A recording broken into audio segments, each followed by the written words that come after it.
ಒಬ್ಬ ಮನ್ಯಾಗ ಕೆಲಸ ಮಾಡೋ ಹೆಣ್ಮಗಳಿದ್ಲು.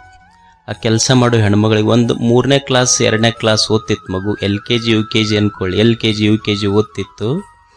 ಆ ಮಗುವಿಗೆ ಮನ್ಯಾಗ ಆಯಾ ಅಂತಿರಲ್ಲ, ಕೆಲಸ ಮಾಡೋ ಹೆಣ್ಮಗಳ ಕೈಯಾಗ ಕೊಟ್ಟು ತನ್ನ ಆಫೀಸ್ಗೆ ಹೋಗಿ ಕೆಲ್ಸಕ್ಕೆ ಹೋಗ್ತಿದ್ಲು. ಹೋಗುವಾಗ ಅದೇನು ಮನ್ಯಾಗಿಂದ ಬಂಗಾರ ಬೆಳ್ಳಿ ರೊಕ್ಕದ್ದು ರೂಮ್ ಇರ್ತೈತಲ್ಲ, ಟ್ರಿಜರಿ, ಆ ರೂಮ್ ಕಿಲಿ ಹಾಕ್ಕೊಂಡು ಚಾವಿ ತನ್ನ ಹತ್ರ ಇಟ್ಕೊಂಡು ಮಗನ್ನ ಈ ಆಯಾನ್ ಕೈಯಾಗ ಕೊಟ್ಟು ಹೋಗ್ತಿತ್ತು. 1 ತಿಂಗಳು 2 ತಿಂಗಳು ನೋಡ್ತು ಮಗ. ಅವ್ರವ್ವ ಆ ರೂಮಿನ ಚಾವಿ ತೆಗೆಯೋದು, ಎಲ್ಲ ಸಾಮಾನು ಒಳಗಿಡೋದು, ಕೀಲಿ ಹಾಕೋದು, ಚಾವಿ ತನ್ನ ಕಡೆ ಇಟ್ಕೊಳ್ಳೋದು, ಈ ಹುಡುಗನ ಈಕೆ ಕೈಯಾಗ ಕೊಟ್ಟು ಹೋಗೋದು. ಒಂದು ದಿವ್ಸ ಕೇಳ್ತವಾಗ, ಅಲ್ಲೇವ ಅದು ಎಲ್ಲ ರೂಮ್ ಕೀಲಿ ಹಾಕಿ ಚಾವಿ ನಿನ್ನ ಕಡೆ ಇಟ್ಕೊಂಡು ಹೋಗ್ತಿಲ್ಲ, ಯಾಕ? ಆ ಆಯನ ಕೈಯಾಗ ಯಾಕೆ ಕೊಡಬಾರದು? ಅವಾಗ ಅವ್ರವ್ವ ಹೇಳಿದ್ಲಂತೆ, ಯಪ್ಪ ಅದ್ರೊಳಗೆ ಭಾಳ ಕಿಮ್ಮತ್ತಿನ ಸಾಮಾನು ಇರ್ತಾವ, ಮತ್ತು ನಿನ್ನ ದೃಷ್ಟಿಯಲ್ಲಿ ಅವು ಅಷ್ಟ ಕಿಮ್ಮತ್ತಿನ ಸಾಮಾನೇನು, ಮತ್ತು ನನಗೆ ಯಾಕೆ ಆಯನ ಕೈಯಾಗ ಕೊಟ್ಟು ಹೋಗಿ, ನಾ ಏನು ಕಿಮ್ಮತ್ತ ಇಲ್ಲ ನಿನಗ? ಅಂದ್ರೆ ವಸ್ತುಗಳನ್ನು ನಾವು ಪ್ರೀತಿಸ್ತೀವಿ ಅಷ್ಟೇ, ವಸ್ತುಗಳನ್ನು ಪ್ರೀತಿಸೋದು ಕಲ್ತೀವಿ. ವಸ್ತುಗಳಿರೋದು ಬಳಸಾಕ, ಜನ ಇರೋದು ಪ್ರೀತಿಸಾಕ ಅನ್ನೋದು ತಿಳ್ಕೋಬೇಕ ಮನುಷ್ಯ ಅಷ್ಟೇ. ಇದನ್ನು ಅದಕ್ಕೆ ಮನುಷ್ಯ ಆರೋಗ್ಯವಾಗಿರುವುದನ್ನು ಕಲಿಬೇಕಲ್ಲ. ಏನು ದುಡ್ಡು ಗಳಿಸ್ಯಾನ, ಗಳಿಸ್ಕೋಂತ ದುಡ್ಡು ಗಳಿಸಕ ಆರೋಗ್ಯ ಕೆಡಿಸ್ಕೊಂಡಾನ. ಆರೋಗ್ಯ ಕೆಡಿಸ್ಕೊಂಡು ಡಾಕ್ಟರ್ ಹತ್ರ ಹೋಗ್ಯಾನ. ಅವ್ರ ಡಾಕ್ಟರ್ ಒಟ್ಟ 25 ಲಕ್ಷ ರೂಪಾಯಿ ಬಿಲ್ ಮಾಡಿದ್ರು, ಏನು ಗಳಿಸ್ಯಾನಲ್ಲ ಅಷ್ಟು ದವಾಖಾನೆಗಿಟ್ಟು ಬರೋದಷ್ಟ. ಮತ್ತೆ ಕಷ್ಟಪಟ್ಟು ಗಳಿಸುವುದಕ್ಕಾಗಿ ಆರೋಗ್ಯ ಕಳ್ಕೊಳ್ಳೋದು, ಗಳಿಸಿದ ಮೇಲೆ ಆರೋಗ್ಯ ಸುಧಾರಿಸೋದಕ್ಕೆ ಗಳಿಸಿದ್ದೆಲ್ಲ ದವಾಖಾನೆಗಿಡೋದಷ್ಟ. ಒಬ್ಬ ತತ್ವಜ್ಞಾನಿ ಒಂದು ಸುಂದರ ಮಾತು ಬರೀತಾನೆ, don't teach your children to be rich, don't teach your children to be rich, teach your children to be healthy and happy ಅಂತ. ನಿನ್ನ ಮಕ್ಕಳಿಗೆ ಶ್ರೀಮಂತರು ಹೆಂಗಾಗಬೇಕು ಅಂತ ಕಲ್ಸಕ್ಕೆ ಹೋಗಬೇಡ, ನಿನ್ನ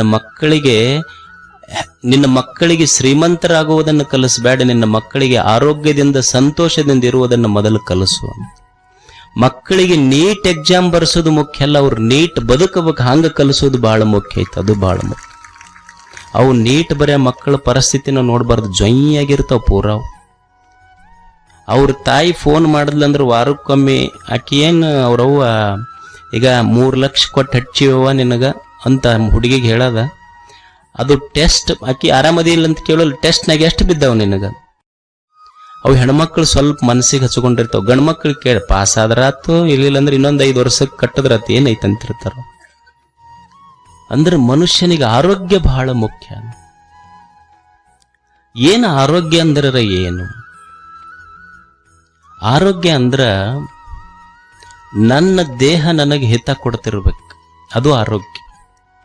ಆರೋಗ್ಯ ಅಂದ್ರೆ ನನ್ನ ಕಣ್ಣ, ನನ್ನ ಕೈಯ, ನನ್ನ ಕಾಲ, ನನ್ನ ಮನಸ್ಸ, ನನ್ನ ದೇಹ, ನನ್ನ ಹೊಟ್ಟೆ ನನಗೆಲ್ಲ ಹಿತ ಅನಿಸ್ತಿರ್ಬೇಕು, ಸುಖ ಕೊಡ್ತಿರ್ಬೇಕು. ಈಗ ನೀವು ನೋಡ್ರಿ, ಪ್ರವಚನಕ್ಕೆ ಬಂದ್ರಿ, ದಿವಸ ಜಲ್ದಿ ಬರೋರು ಇವತ್ತೊಂದು ಸ್ವಲ್ಪ ಲೇಟ್ ಆಗಿ ಬಂದ್ರಿ ಅಂತ ತಿಳ್ಕೊಡ್ರಿ. ಕುರ್ಚಿ ಸಿಗಲಿಲ್ಲ ನಿಮಗೆ ಹಿಂದೆ ಕೂಡಾಕ ಕುರ್ಚಿ ಸಿಗಲಿಲ್ಲ. ನೆಲಕ್ಕೆ ಕುಂದಿರ್ಬೇಕಂದ್ರೆ ಕಾಲ ಮಡ್ಸಕ್ ಆಗೋದಿಲ್ಲ, ನಿಂತರ ಕಾಲು ನೋವಾಕ. ಅಂದ್ರೆ ನಮ್ಮ ದೇಹ ಸಾತು ಕೊಡವಲ್ದಂತ, ನಮ್ಮದು ಆರೋಗ್ಯ ನಮಗೆ ಅನುಕೂಲ ಆಗುವಲ್ದು. ಅಂದ್ರೆ ಆರೋಗ್ಯ, ದೇಹ ಗಟ್ಟಿ ಮುಟ್ಟಿಯಾಗಿರ್ಬೇಕು, ಇದು ಆರೋಗ್ಯದ ಮೊದಲ ಲಕ್ಷಣ.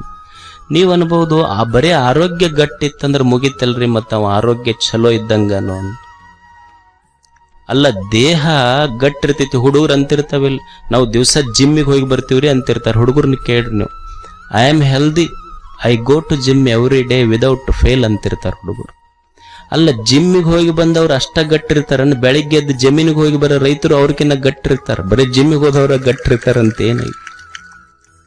ಅಂದ್ರೆ ನಮಗ ಅನಿಸ್ತಿರ್ತೈತಿ ಜಿಮ್ಮಿಗೆ ಹೋದವ್ರು ಗಟ್ಟಿರ್ತಾರ, ದೇಹ ಗಟ್ಟಿರ್ತೈತಿ. ಬರೇ ದೇಹ ಆರೋಗ್ಯವಾಗಿದ್ರೆ ಅಷ್ಟೇ ಆರೋಗ್ಯವಂತ ಅನ್ನೋದಿಲ್ಲ ಅವನಿಗೆ. ಈಗ ಒಬ್ಬ ಹುಚ್ಚಿರ್ತಾನ, ಅವ 8-10 ಮಂದಿಗೆ ಅವನು ಹೊಡಿತಿರ್ತಾನ. ಅಂದ್ರೆ ದೇಹದಷ್ಟು ಪುಷ್ಟವಾಗಿರ್ತೈತಿ, ಅದು ಮನಸ್ಸು ಸ್ವಸ್ಥ ಇರೋದಿಲ್ಲ ಅವನು. ಅಂದ್ರೆ ದೇಹ ಮನಸ್ಸು ಎರಡೂ ಸರಿಯಾಗಿರ್ಬೇಕು. ಮತ್ತು ದೇಹ ಮನಸ್ಸು ಎರಡೂ ಚಲೋ ಐತಿ, ಕರೆಕ್ಟ್ ಐತಿ, ಏನೂ ತೊಂದರೆ ಇಲ್ಲ, ಏನು ರಾಗ ಇಲ್ಲ, ದ್ವೇಷ ಇಲ್ಲ, ಉದ್ವಿಗ್ನತೆ ಇಲ್ಲ, ಚಿಂತಿಲ್ಲ. ಈಗ ಒಂದೇನೋ ಸಣ್ಣದು ಬ್ಲಡ್ ಕ್ಲಾಟ್ ಆಗಿರ್ತೈತಿ ಬ್ರೈನ್ಯಾಗ, ಬ್ಲಡ್ ಕ್ಲಾಟ್ ಆಗಿ ಕೋಮಾಕ್ ಹೋಗಿರ್ತಾನ, ಅವ ಆರೋಗ್ಯ ಗಟ್ಟಿರ್ತೈತಿ, ಮಸ್ತ್ ಇರ್ತೈತಿ, ಮನಸ್ಸಿನಾಗ ಏನೂ ಭಾವನೆ ಇರುವುದಿಲ್ಲ, ಮತ್ತು ಅವನು ಆರೋಗ್ಯವಂತನ್ರಿ ಹಂಗಿದ್ರ ಅನ್ಬಹುದು. ದೇಹ ಚಲೋ ಇರಬೇಕು, ಮನಸ್ಸು ಚಲೋ ಇರಬೇಕು, ಉತ್ಸಾಹ ಇರ್ಬೇಕು, ಮನುಷ್ಯಾಗ ಊರ್ಜಾ ಇರ್ಬೇಕು, ಶಕ್ತಿ ಇರಬೇಕು, ಚೈತನ್ಯ ಇರಬೇಕು. ದೇಹ ಚಲೋ ಇರಬೇಕು, ಮನಸ್ಸು ಚಲೋ ಇರಬೇಕು, ಆತ್ಮ ಆನಂದವಾಗಿರ್ಬೇಕು, ಊರ್ಜಾ ಶಕ್ತಿ ಚೈತನ್ಯ ಉತ್ಸಾಹ ಇರ್ಬೇಕು. ತಾಯಂದಿರು ನೋಡ್ರಿ, ನೀವು ಎಲ್ಲಿಗೆರೆ ಹೊರಗೊಂಡ್ರ ಅವ್ರು ಎಷ್ಟು ಚಂದ ಮುಖ ತಕ್ಕೊಂಡು, ಬಟ್ಟೆ ಹಾಕ್ಕೊಂಡು, ದಂಡೆ ಹಾಕ್ಕೊಂಡು ಎಷ್ಟು ಚಂದ ಹೋಗ್ತಿರ್ತಾರೆ. ಇವ ಹೊರಗೆ ಹೊಂಟ್ನಂದ್ರೆ ಹಂಗ ಲುಂಗಿ ಮೇಲೆನ ಹೊರಗೆ ಹೋಗ್ತಾನೆ.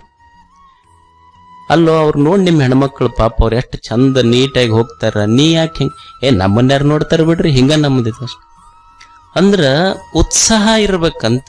ಒಬ್ಬ ಆರೋಗ್ಯವಂತ ಅಂತ ಯಾರಿಗನ್ನೋದು ಅಂದ್ರ ದೇಹ, ಮನಸ್ಸು, ಆತ್ಮ ಇವು ಮೂರೂ ಪ್ರಸನ್ನವಾಗಿದ್ರೆ ಅವನಿಗೆ ಆರೋಗ್ಯವಂತ ಅಂತ ಕರಿಬೇಕು ಅಂತ ಆಯುರ್ವೇದದ ಆಚಾರ್ಯರಂತಾರೆ.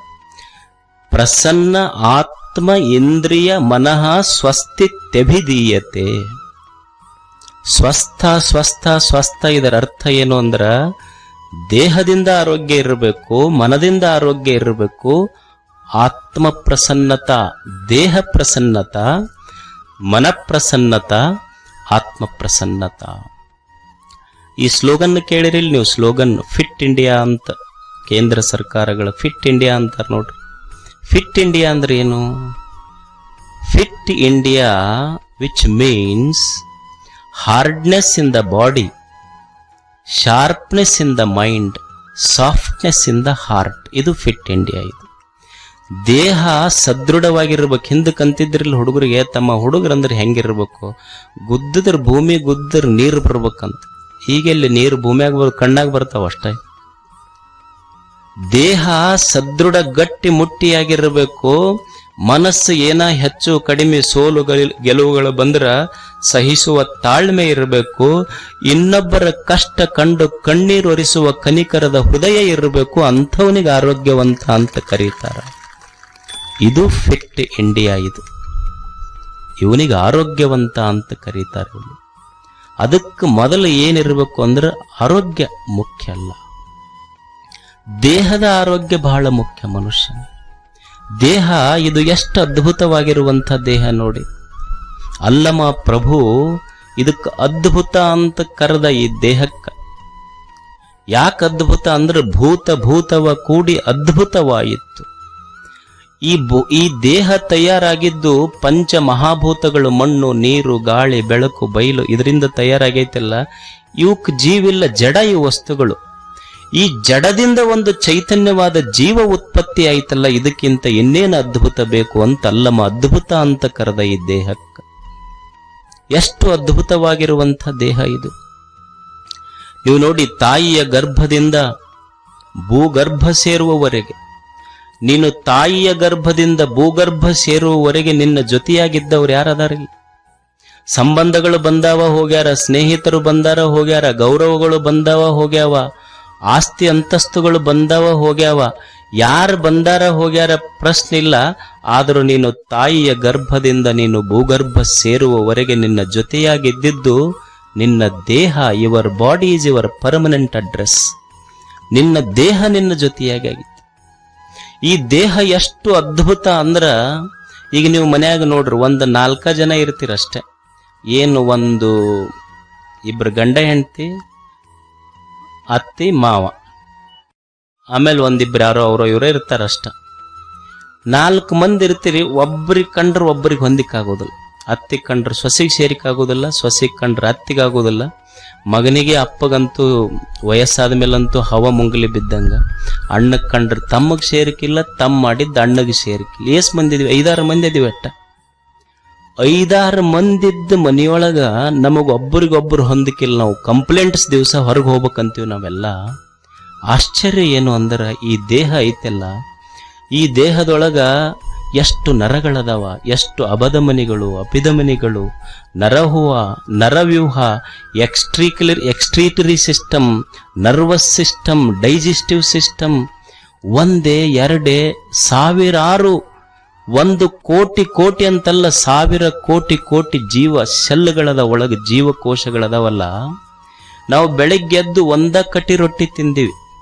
1 ಕಟಿ ರೊಟ್ಟಿ ತಿಂದಿದ್ದು, 1 ಕಟಿ ರೊಟ್ಟಿ ತಿಂದ ಆ ರೊಟ್ಟಿಯ ಅನ್ನದ ರಸ ದೇಹ ಪ್ರತಿಯೊಂದು ಜೀವಕೋಶಗಳಿಗೆ, ಕೋಟಿ ಕೋಟಿ ಜೀವಕೋಶಗಳಿಗೆ ಹೋಗಿ ಮುಟ್ಟಿಸೈತಿ. 1 ಜೀವಕೋಶವು ಸಹಿತ ಇವತ್ತು ನನಗೆ ಅನ್ನ ಮುಟ್ಟಿಲ್ಲ ಅಂತ ಒಂದೂ ಕಂಪ್ಲೇಂಟ್ ಕೊಟ್ಟಿಲ್ಲ. ಎಷ್ಟು ಸಹಕಾರದಿಂದ ಒಂದಕ್ಕೊಂದು ಬದುಕೇವಲ್ಲ. What a cooperative system that God has created on this earth. ನಮ್ಮ ಕೋಆಪರೇಟಿವ್ ಸೊಸೈಟಿ ಅದ 1 ವರ್ಷದೊಳಗೆ ಮುಳುಗಿಸಿ ಬಿಡ್ತಾರ ಅವನು. ದೇವರು ನಿರ್ಮಾಣ ಮಾಡಿದ ಕೋಆಪರೇಟಿವ್ ಸಿಸ್ಟಮ್ ಎಷ್ಟು ಚಲೋ ಐತಿ ನೋಡ್ರಿ. ಅದಕ್ಕೆ ಈ ದೇಹ ಕೆಡಲಾರ್ದಂಗ ನೋಡ್ಕೋಬೇಕಲ್ಲ. ಇದನ್ನ ಮೊದಲ ಇದನ್ನ ಕೆಡ್ಲಾರ್ದಂಗ ನೋಡ್ಕೋಬೇಕಾದ್ರೆ ಏನು ಮಾಡಬೇಕು ಅಂದ್ರೆ, ನಮ್ಮ ಹಿರಿಯರು, ಆಚಾರ್ಯರು, ಋಷಿಗಳು ಒಂದು 3 ಸೂತ್ರಗಳನ್ನು ಹೇಳ್ತಾರ. ಮೊದಲ ಹಿತಬುಕ್, ಆಮೇಲೆ ಮಿತಬುಕ್, ಆಮೇಲೆ ಋತಬುಕ್. ಮಿತಬುಕ್ ಅಂದ್ರೆ ಸ್ವಲ್ಪ ಹಿತಬುಕ್ ಅಂದ್ರೆ ದೇಹಕ್ಕೆ ಯಾವುದು ಹಿತ ಐತಿ, ಹಿತವಾದದ್ದು ಉಣ್ಣು ಅಂತ. ಮಿತಬುಕ್ ಸ್ವಲ್ಪ ಸ್ವಲ್ಪ ಉಣ್ಣು. ಋತಬುಕ್ ಋತುಗಳನ್ನು ನೋಡಿ ಉಣ್ಣು. ಹಿತಬುಕ್, ಮಿತಬುಕ್, ಋತಬುಕ್. ಮೊದಲ ಹಿತವಾದದ್ದುಣ್ಣು. ಯಾಕ ಅಂದ್ರ ಎಲ್ಲ ಏನು ಉಣ್ತಿ ಅದೆಲ್ಲ ದೇಹಕ್ಕೆ ಹಿತ ಆಗ್ತೈತಿ ಅಂತಲ್ಲ, ಸ್ವಲ್ಪ ನೋಡಿ ಉಣ್ಣು ನೀನು ಅಂತ. ಯಾಕಂದ್ರ ನೀ ಏನು ಉಣ್ತಿ, ನಿನ್ನ ಅನ್ನ ಅದು ಬಹಳ ಕೆಮ್ಮತ್ತಿಂದ. ಈಗ ನೀವು ನೋಡಿ, ಈಗ ಮನ್ಯಾಗ ನಾವು ಅಡಿಗೆ ಮಾಡ್ತೀವಿ. ಅಡಿಗೆ ಮಾಡಿದ್ದ ತಾಯಂದಿರ ಅದ್ರ ಮೇಲೆ ಏನಾರ ಮುಚ್ಚಿಡ್ತಾರಿಲ್ಲ. ಯಾಕೆ ಮುಚ್ಚಿಡ್ತಾರಂದ್ರೆ ನೊಣಗಿಣ ಬಂದಿಗಿಂದವು. ಏನಾಗ್ತೈತಿ ನೊಣ ಕುಂತ್ರ, ಅಡಿಗೆ ಮಾಡಿದ್ರ ಮೇಲೆ ನೊಣ ಕುಂತ್ರ ಏನು ಸಮಸ್ಯೆ ಆಗುತ್ತೆ ಅಂದ್ರೆ, ಉಂಡವ್ರಿಗೆ ವಾಂತಿ ಭೇದಿ ಶುರು ಆಗ್ತೈತಿ. ಅಂದ್ರೆ ನೊಣ ಸ್ವಲ್ಪ ವಿಷಪ್ರಾಣಿ ಅದು ಅಂತ ನಮ್ಮ ದೃಷ್ಟಿಯಲ್ಲಿ. ಅಂದ್ರೆ ನೊಣ ಕುಂತಿದ್ದ ಅಡಿಗೆ ಉಂಡ್ರ ವಾಂತಿ ಭೇದಿ ಶುರು ಆಗ್ತೈತಿ, ಮುಚ್ಚಿಡ್ಬೇಕು. ಸರಿ, ಅಂಥ ನೊಣ ಐತಲ್ಲ, ನೊಣವನ್ನ ನೀವು ಗಾಡಿ ಮೇಲೆ ನೋಡ್ರಿ, ಹಲ್ಲಿ ತಿಂತ ಹೋದಲ್ಲ, ನೊಣ ತಿಂತಾವ್ ಹಲ್ಲಿ. ಹಂಗಾದ್ರೆ ನೊಣ ವಿಷಪ್ರಾಣಿ ಅಂದ್ರೆ ನೊಣಕ್ಕಿಂತ ವಿಷಪ್ರಾಣಿ ಯಾವ್ದಾತು? ಹಲ್ಲಿ ವಿಷಪ್ರಾಣಿ. ಈಗ ಹಲ್ಲಿ ಇದೆಯಲ್ಲ, ನೀವು ನೋಡಿ ಹಳ್ಳಿಗಳಲ್ಲಿ ಹೋಗಿ ಹಲ್ಲಿ ಹಾವು ಹಿಡಿತಾವ. ಹಲ್ಲಿಗೆ ಏನ್ ತಿಂತಾವ? ಹಾವು ತಿಂತೈತಿ. ಹಾಗಿದ್ರೆ ಹಲ್ಲಿಗಿಂತ ಯಾವುದು ವಿಷಪ್ರಾಣಿ? ಹಾವು ವಿಷಪ್ರಾಣಿ. ಈಗ ಹಳ್ಳಿಗಳಲ್ಲಿ ನೀವು ನೋಡಿ, ಆ ಹಾವಿಗೆ ಸಣ್ಣ ಸಣ್ಣ ಹಾವು ಅದು ಹೊಂಟು ಅಂದ್ರೆ ಕೋಳಿ ತಿಂತಾವ. ಹಂಗಿದ್ರೆ ಹಾವಿಗಿಂತ ವಿಷಪ್ರಾಣಿ ಯಾವುದು? ಕೋಳಿ ಆಯ್ತು. ಮತ್ತು ಕೋಳಿ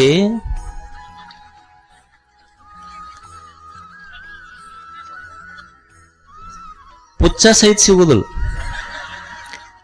ಹಂಗಿದ್ರೆ ಯಾರು ವಿಷಪ್ರಾಣಿ ಆದ್ರು? ಬಾಳ ಬಿಡಿಸಿ ಹೋಗಕ್ ಹೇಳಕ ಹೋಗ್ಬೇಡ್ರಿ ಬಿಡ್ರಿ, ಇದು ನಮಗೆಲ್ಲ ಅರ್ಥ ಆಗ. ಇಂಥವು ಮುಗಿಸೇ ಬಿಟ್ಟಿವಿ ನಾವೆಲ್ಲ. ಹಾಗಾದ್ರೆ ವಿಷಪ್ರಾಣಿ ಯಾವುದು? ನೀವು ಸ್ವಲ್ಪ ವಿಚಾರ ಮಾಡ್ರಿ. ಸತ್ತವ್ರನ್ನ ಎಲ್ಲಿ ಹೋಗಿತೀವಿ ನಾವು? ಎಲ್ಲಿ ಹೋಗಿತೀವಿ? ಸ್ಮಶಾನದಾಗ ಹೋಗಿತೀವಿ. ಮತ್ತು ಸತ್ತವ್ರನ್ನೆಲ್ಲ ಸ್ಮಶಾನದಾಗ ಹೋಗಿತೀವಿ. ಸತ್ತವ್ರನ್ನೆಲ್ಲ ತಂದು ಹೊಟ್ಟೆಗೆ ಇಟ್ಕೊಂಡ್ರೆ ಮನುಷ್ಯನ ಹೊಟ್ಟೆ ಸ್ಮಶಾನ ಐತಲ್ಲ, ಇದು ತಿಳ್ಕೊಬೇಕು ಮನುಷ್ಯ ಅಷ್ಟೆ. ಆಹಾರ ಶುದ್ಧವು ಸತ್ವ ಶುದ್ಧಿ. ಆಹಾರ ಶುದ್ಧವು ಸತ್ವ ಶುದ್ಧಿ. ಅನ್ನ ಯಾಕೆ ಹಿತವಾಗಿರ್ಬೇಕು ಅಂತಾರ ನಮ್ಮ ಹಿರಿಯರು ಅಂದ್ರ, ನೀ ಏನ್ ಅನ್ನ ಉಣ್ತಿಯಲ್ಲ, ಉಣ್ಣುವ ಅನ್ನ, ಅನ್ನದಿಂದ ರಸ, ರಸದಿಂದ ರಕ್ತ, ರಕ್ತದಿಂದ ಮಜ್ಜ ಮಾಂಸ, ಮಾಂಸದಿಂದ ಮಜ್ಜ, ಮಜ್ಜದಿಂದ ಮೇಧಸ್ಸು, ಮೇಧಸ್ಸಿನಿಂದ ನಿನ್ನ ಮನಸ್ಸು, ವಿಚಾರಗಳ ನಿರ್ಮಾಣ ಆಗ್ತಾವ.